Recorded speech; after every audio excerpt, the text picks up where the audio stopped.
We are Vlieland TV.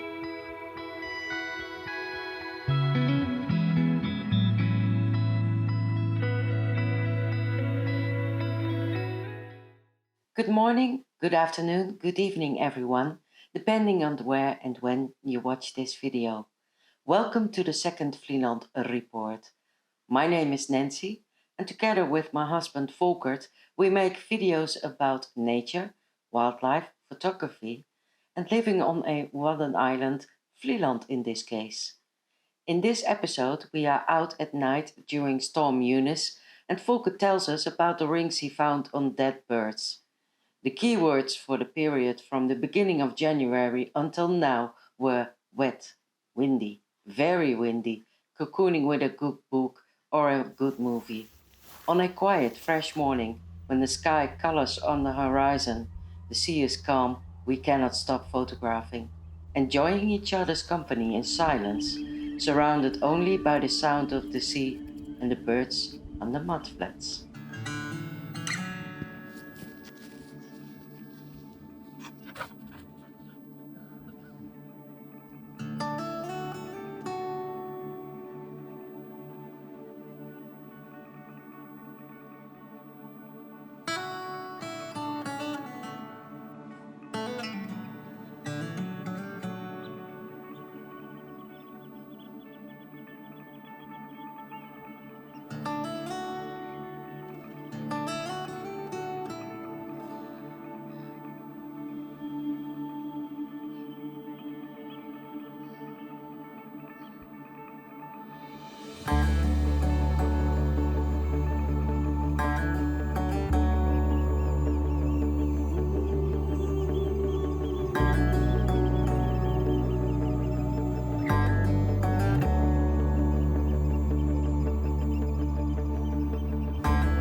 The Wadden region is very important for birds.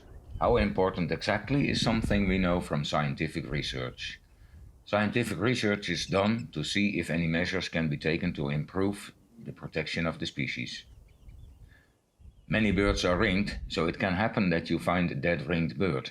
It's important to report these ringing details, and this can be done very easily via the internet. Every report contributes to the research. In January, I was able to report 2 ringed birds that may have been victims of bird flu. I am entering the data of the found birds here. After a few days, I had an answer by mail with all the data about these birds. For example, where they were ringed, where they were found, and how old they became. First, I received a report of a sparrowhawk that had been ringed on Vlieland itself. The second bird was a red knot, which was ringed on the island Griend. Griend is an uninhabited island between Harlingen and the islands Vlieland and Terschelling. This is a protected nature reserve where hundreds of thousands of birds can stay undisturbed. The red knot is extremely susceptible to bird flu. The sparrowhawk may have died from eating a bird flu victim.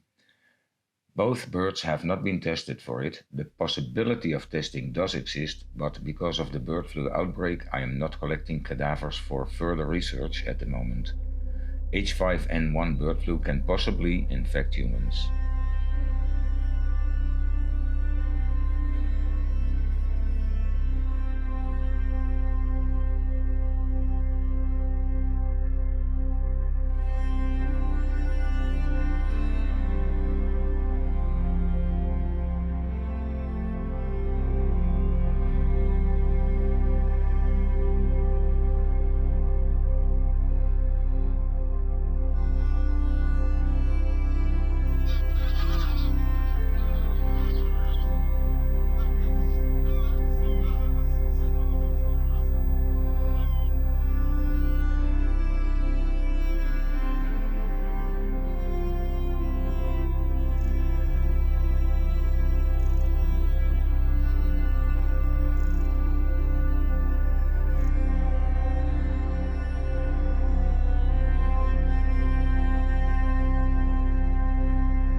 Beach and beachcombing go together, so when I'm at the beach I keep my eyes peeled.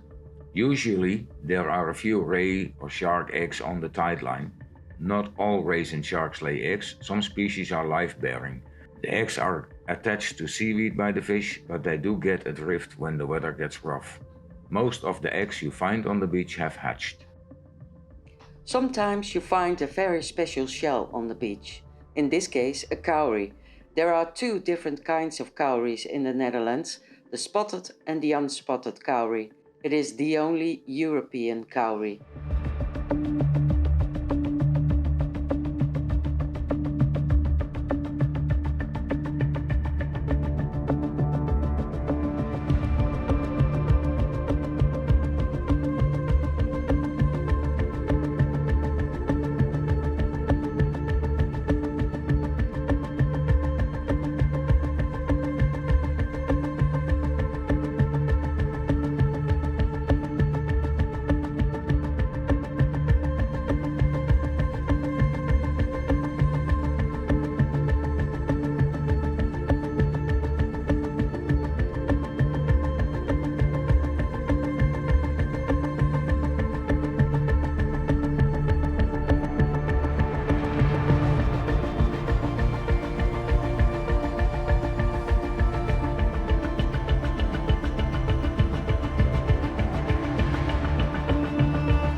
In February, many countries experienced a series of storms, and Vlieland was no exception.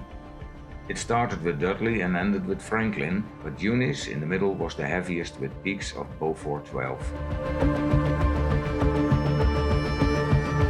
Due to the intensity of the storms, harbor porpoises were also in trouble. These animals washed ashore at various locations in the Netherlands. Unfortunately, I found this one on Vlieland.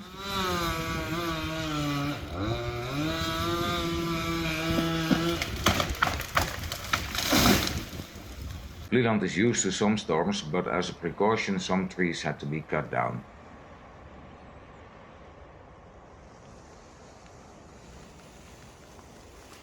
Fulmars only come ashore to breed. This bird was unfortunate enough to end up in a garden during a storm and was too weak to get out again. Even though he really didn't like it, I moved the animal so he had access to the sea again and a chance to survive. A special feature of fulmars is a raised nasal tube with which they can excrete salt, so it never needs fresh water. After the bird had recovered sufficiently, it flew away.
Another beautiful day at the Isle of Vlieland. Thank you for watching Vlieland TV. Please don't forget to subscribe.